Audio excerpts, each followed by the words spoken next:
Carta de Paulo aos Filipenses, no capítulo 1, do versículo 3 até ao versículo 11. Para aqueles que usam a tradução Bíblia para Todos, podem abrir na página 1332. 1332, Bíblia para Todos. Diz assim a palavra do Senhor. Dou graças ao meu Deus por tudo que recordo de vós, fazendo sempre com alegria súplicas por todos vós em todas as minhas orações, pela vossa cooperação no Evangelho, desde o primeiro dia até agora. Estou plenamente certo de que aquele que começou a boa obra em vós há de completá-la até ao dia de Cristo Jesus.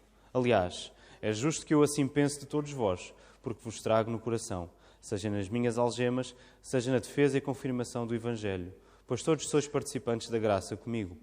Pois minha testemunha é Deus, da saudade que tenho de todos vós, na terna misericórdia de Cristo Jesus. E também faço esta oração, que o vosso amor aumente mais e mais, em pleno conhecimento e toda a percepção, para aprovardes as coisas excelentes e serdes sinceros e inculpáveis para o dia de Cristo, cheios do fruto de justiça, o qual é mediante Jesus Cristo, para a glória e louvor de Deus. Vamos ficar sentados, irmãos.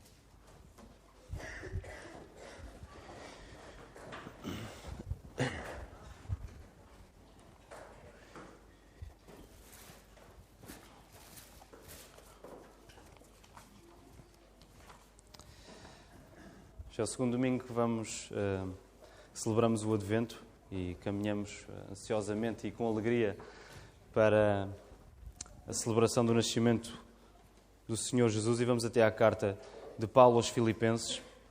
E o título do sermão hoje é O amor não é cego e não para. E é isto que nós vemos no exemplo do apóstolo Paulo e na oração que ele faz aos Filipenses. Esta carta, juntamente com Colossenses, Efésios e Filemão, faz parte das chamadas cartas da prisão, exatamente porque Paulo escreve-as estando preso. Não há certezas absolutas sobre o local da prisão de Paulo, mas o consenso geral é que Paulo estava preso em Roma. Portanto, quando vamos ler o final do livro de Atos, no capítulo 28, vemos que Paulo é levado para Roma para ser julgado perante César e fica preso durante 2 anos. E Paulo estaria aí quando escreveu esta carta. E é importante recordarmos isso quando lemos que Paulo dava graças a Deus com alegria.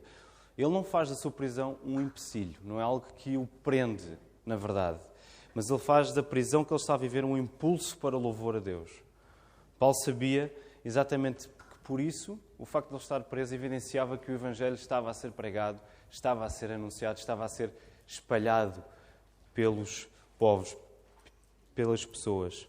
Paulo sabia aquilo que Cristo tinha dito, que o facto de sermos perseguidos, como lemos no sermão da montanha, Mateus 5, versículos 11 e 12, o facto de sermos perseguidos é um bom sinal. Bem-aventurados sois vós quando por minha causa vos perseguirem e mentindo disserem todo o mal contra vocês, porque o vosso galardão, a vossa recompensa é grande nos céus. Porque esse é o padrão bíblico, porque assim sofreram os profetas que viveram antes de vós. Paulo sabia que isso era um bom sinal. Paulo fazia da sua prisão um motivo para louvar a Deus e para se alegrar. E ele alegrava-se no facto, quando ele estava a orar, quando ele estava a interceder pelos filipenses, ele alegrava-se no facto dos filipenses serem cooperadores dele. E esta é uma palavra essencial. Paulo, no versículo 5, ele diz, pela vossa cooperação no Evangelho. Os crentes em Filipos, naquela cidade, tinham cooperado, ajudado Paulo na pregação do Evangelho, no seu trabalho, desde que a igreja começou até agora. E a palavra cooperação é importante, porque sempre que a lemos, ou na maior parte das vezes que lemos a palavra cooperação no Novo Testamento, ela significa comunhão. É um sinónimo para comunhão. E nós percebemos que a comunhão não é apenas a companhia agradável que nós temos uns dos outros. Comunhão não é apenas a companhia agradável que os cristãos têm uns dos outros. Também é isso, mas não é só isso. A comunhão é também a parceria. O facto dos cristãos trabalharem juntos, de serem parceiros na expansão do Evangelho. E isto é importante. Comunhão é também a parceria na tarefa de falar a Cristo a todas as pessoas. Essa é a nossa missão. Essa é a nossa missão. E cumprir essa missão não é possível sem comunhão entre cristãos. E Paulo, além de se alegrar, ele também é confiante, como vemos no versículo 6. Ele está plenamente certo, está plenamente confiante. Ele é confiante quando ora pelos filipenses. Ele tem uma confiança que não se baseia nas capacidades dos filipenses. Pelo contrário, ele tem uma confiança que se baseia no poder e no amor de Deus. Vejam o que é que Paulo diz no versículo 6. Aquilo que começou boa obra em vós, há de completá-la até ao dia de Cristo Jesus.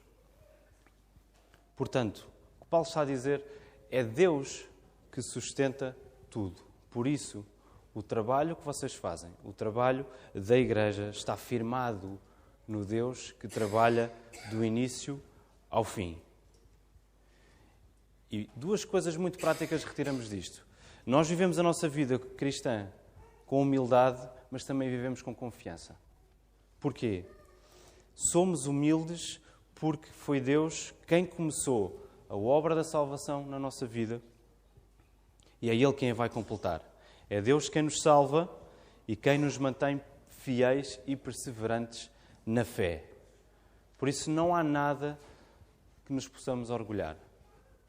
Nós somos humildes porque não há nada na nossa salvação que não seja 100% trabalho de Deus. É o que Paulo está a dizer. Aquele que começou a obra em vós, Ele vai terminá-la. Nós somos humildes porque reconhecemos que é Deus que faz o trabalho. Ao mesmo tempo, nós somos confiantes. E temos confiança porque estamos totalmente dependentes de Deus. Parece uma contradição. Porque hoje a tendência é nós sermos confiantes quando sabemos que temos capacidades em nós. Quando sabemos, eu consigo fazer isto, eu tenho confiança que vou conseguir realizar isto. Quando nos sentimos capazes. Mas a Bíblia inverte a lógica. E parece uma contradição, mas não é. É um paradoxo. Quando estamos totalmente dependentes de Deus, é quando vivemos totalmente confiantes nele. Quando nós admitimos que não temos nada em nós que nos dê capacidade para cumprirmos aquilo que somos chamados a fazer, é quando nós vamos até Deus e confiamos no poder dele. E somos confiantes, porque é Deus que está a sustentar todo o nosso trabalho. Quando reconhecemos que não temos nada em nós mesmos, é quando nos apercebemos que temos tudo em Cristo. O próprio apóstolo Paulo dizia isto quando escrevia aos Gálatas. Não sou eu quem vive, mas Cristo vive em mim. Portanto, não era Ele o centro, era Cristo, era o que Cristo tinha feito por Ele. Paulo ora desta maneira, com humildade e com confiança. A nossa oração pelos nossos irmãos tem de ter esta humildade e esta confiança. A nossa vida, o nosso trabalho, tem de ser caracterizada por humildade e confiança em Deus. Que o nosso trabalho tenha isto. Nós não somos nossos, como diz o catecismo que estamos a aprender. A primeira pergunta: qual é a nossa única esperança na vida e na morte? Que nós não somos nossos, mas pertencemos, corpo e alma, na vida e na morte, a Deus e ao nosso Salvador, Jesus Cristo. Até ao dia em que estivermos com Ele. O que Paulo diz. Ele há de completar a obra que começou, até ao dia de Cristo Jesus. Paulo continua a orar. Ele intercede e agradece pelos filipenses com alegria. E como eu disse no início, há pouco, Paulo não faz depender a sua alegria das circunstâncias que vive. Ele não usa o facto de estar preso para se deixar ser uma pessoa mais cabisbaixa. Não, parece o contrário. Ele faz depender a sua alegria de uma coisa que ele diz no versículo 7, no versículo 8, aliás, da eterna misericórdia de Cristo. Não só a sua alegria, mas também a lembrança dos seus irmãos. Ele alegra-se e recorda-se constantemente dos filipenses por causa de Cristo. O amor que Paulo tem por eles depende inteiramente do amor que ele recebeu de Deus. Irmãos, olhamos para o exemplo do apóstolo Paulo e vemos se a nossa alegria não redundar, não se traduzir, não se evidenciar pelo amor que nós temos aos nossos irmãos. Podemos questionar, podemos fazer a pergunta se realmente a alegria que temos vem do Espírito Santo é uma alegria que Deus nos dá ou se é somente um sentimento passageiro. O exemplo do apóstolo Paulo é crucial. Se as nossas prisões, se as nossas dificuldades, se as nossas algemas levam a melhor sobre nós, se as nossas prisões levam a melhor sobre a nossa disposição de amar, se o nosso feitio leva a melhor sobre a nossa disposição de amar, então, muito provavelmente, é porque estamos a colocar a nossa confiança no outro lado que não no Senhor Jesus. Isto é claro para o apóstolo Paulo. A confiança dele estava em Cristo. Por isso, ele pode estar preso, porque a alegria dele não depende das suas algemas. O amor que Paulo vivia não ficava algemado. O amor que Paulo vivia está preso ao Senhor Jesus e crescia em constante súplica pelos irmãos. O amor que o apóstolo Paulo tinha crescia constantemente em súplica pelos irmãos. Será que nós temos-nos recordado uns dos outros? Será que nós nos temos alegrado quando olhamos o nosso irmão, quando pensamos nos nossos irmãos aqui na igreja e nos lembramos que Deus também salvou? Será que quando eu olho para ti, ou quando um de vocês olha para um irmão, será que se lembram que Deus também salvou aquela pessoa, que Deus fez de nós um só corpo? Graças a Deus eu acho que nos lembramos, mas eu acho também que nos devíamos lembrar muito mais. A palavra exorta-nos a orarmos uns pelos outros no nosso recolhimento, para que o nosso amor avance. Gastemos tempo. Essa tem sido uma tónica nas reuniões de oração. Gastemos tempo também a recordar-nos dos outros, a dizermos o nome dos nossos irmãos. Basta só dizer: Senhor, ajuda o meu irmão tal. Reparem, se nós olharmos para o exemplo de Deus, se o Deus que nos salvou, o Pai, o Filho e o Espírito Santo, Ele próprio, que é amor, Ele não escondeu o amor que sempre existiu dentro de si mesmo. Deus amava-se nestas três pessoas desde a eternidade. E Ele não escondeu o amor que sempre existiu dentro de si mesmo, mas antes o partilhou connosco, quando éramos seus inimigos. Agora, se nós sabemos isto, que outra opção temos nós, ou que outra alegria temos nós se não cooperarmos em amor? Se não vivermos em uma comunhão que se mostra na nossa parceria em levarmos Cristo aos outros, no nosso interesse pelos nossos irmãos. Se o próprio Deus não escondeu o amor que havia nele dentro de si, mas deu-nos a nós. A oração de Paulo pede isso mesmo. E este é o amor, como eu disse no início do sermão, não é cego. Este amor não é cego. Paulo pede no versículo 9 que o vosso amor aumente mais e mais em pleno conhecimento e toda a percepção. Este amor não é um entusiasmo cego. Nós, quando ouvimos a expressão o amor é cego, que é uma expressão muito usada, nós podemos pensar em encontros amorosos, naquilo que o amor faz, independentemente do que a pessoa é. Eu amo aquela pessoa, independentemente do que ela faz ou é, isso não interessa, o amor é cego. Ou então, podemos usar a expressão também para, em nome do amor, fazemos tudo. O amor é a justificação para fazermos tudo. E, irmãos, grandes barbaridades se fazem para honrar o amor, em nome do amor. Lembro-me rapidamente de uma, por exemplo, o adultério. Num casal, um dos cônjuges que, por afirmar que eu já não amo, eu estou a sentir outras coisas para outra pessoa, eu amo aquela pessoa e comete adultério, grandes barbaridades se fazem em nome do amor, porque há um entendimento errado do que é o amor. Mas creio também que podemos aplicar a expressão à maneira como tomamos decisões por instinto. É o que o teu coração sente? Vai em frente. É o que te dá prazer? Não hesites. Não é bom reprimirmos os nossos instintos. Avança. Ouvimos isto de vários lados. Muitas barbaridades se podem fazer em nome do amor. Mas o Evangelho, a palavra, não nos diz para confiarmos no nosso coração. Muito pelo contrário. A palavra diz que o nosso coração é o problema. O nosso coração é o problema. E a nossa confiança deve estar em Cristo, que é a solução.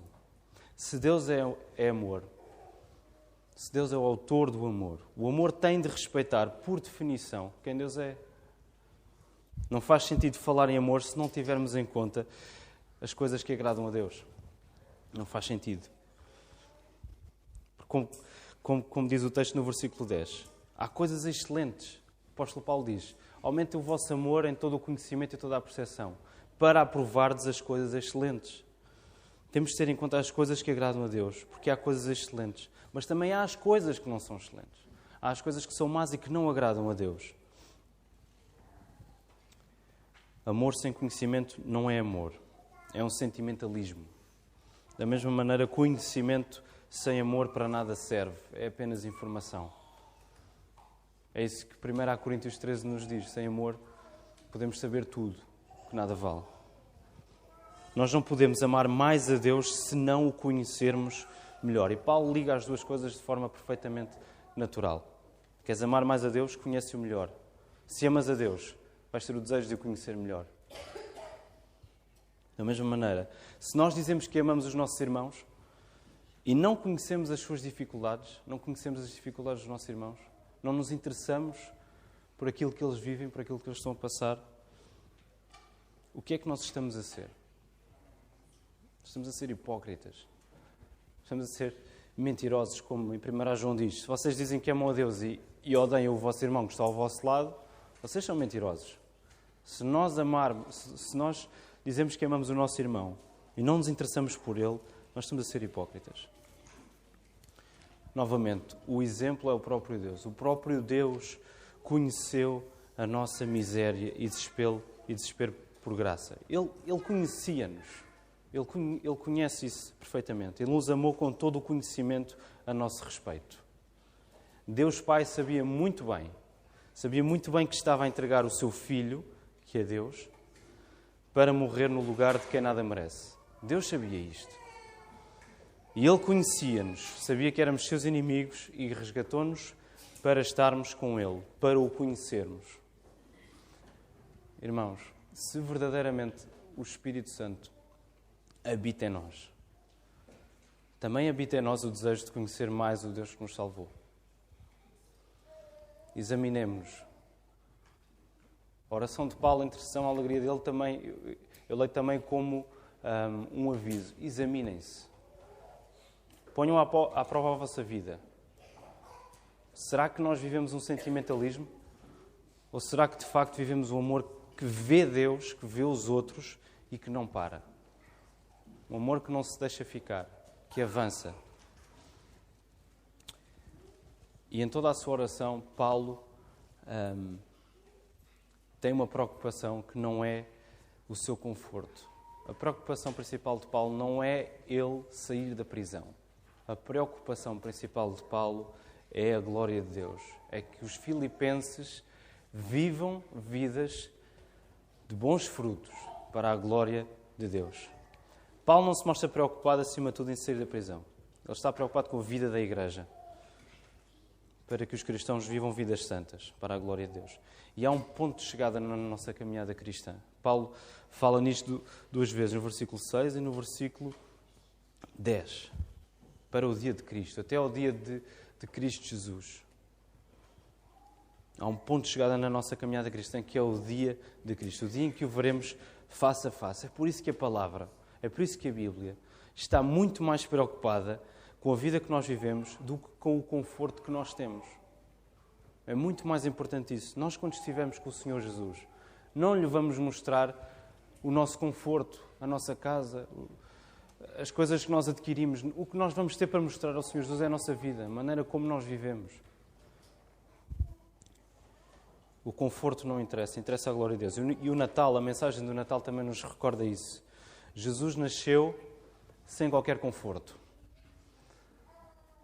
Numa manjedoura, num estábulo, ao pé dos animais. Jesus viveu sem conforto. A palavra diz que o Filho do Homem não tem onde reclinar a cabeça, não tem onde dormir. Ele não tinha conforto físico humano. A morte do Senhor Jesus também não teve qualquer conforto. Ele morreu sozinho. Ele morreu abandonado pelo Pai. Ele viveu esta vida sem conforto. Ele abdicou de todo o conforto que tinha na eternidade para que nós pudéssemos ter esse conforto, para que nos fosse dado essa alegria e esse conforto eterno e divino. A alegria que nós temos não se mede por aquilo que nós vemos neste mundo. A alegria que nós temos mede-se por aquilo que nós vemos no mundo por vir. E é o exemplo do apóstolo Paulo. A vida dele é um exemplo perfeito disto. O escritor C.S. Lewis ele tinha uma frase, dizia que C.S. Lewis era um cristão muito conhecido no século XX, importante, defensor da fé, e ele dizia que se nós olharmos para a história, nós vamos ver que os homens que mais fizeram por este mundo foram os homens que mais tempo gastaram a pensar e a olhar para o mundo por vir. É a partir do momento em que as pessoas gastam menos tempo a olhar para a eternidade, para Deus, que elas passam a ser menos eficientes, menos produtivas aqui. Os frutos de justiça são mediante Jesus. Uma vida santa que agrada a Deus vive-se por Cristo em nós, como diz o apóstolo Paulo. Foi Cristo que garantiu para nós a fé na cruz e a nossa santificação. O facto do Espírito Santo habitar em nós e nos levar para esta vida de bons frutos também é garantida por Cristo, quando Ele morre na cruz no nosso lugar. O nosso amor não é cego, porque Jesus viu muito bem a ira santa e justa de Deus sobre si mesmo por causa do nosso pecado e da nossa culpa. Jesus sabia isto muito bem. Ele sabia que estava a morrer para absorver em si a ira de Deus, uma ira que era justa, uma ira que era santa. Ele sabia isto, que Ele estava lá no nosso lugar a absorver aquilo que devia ser para nós. O nosso amor não é cego porque Jesus viu isso muito bem. E o nosso amor não para porque Cristo não parou. Cristo não parou até estar pregado na cruz e morrer no nosso lugar. Que o vosso amor aumente mais e mais em todo o conhecimento e toda a percepção, para que a nossa alegria não esteja algemada àquilo que nós vemos aqui, mas esteja presa àquilo que nós vemos e que virá, que é o Senhor Jesus. Que o Senhor seja louvado.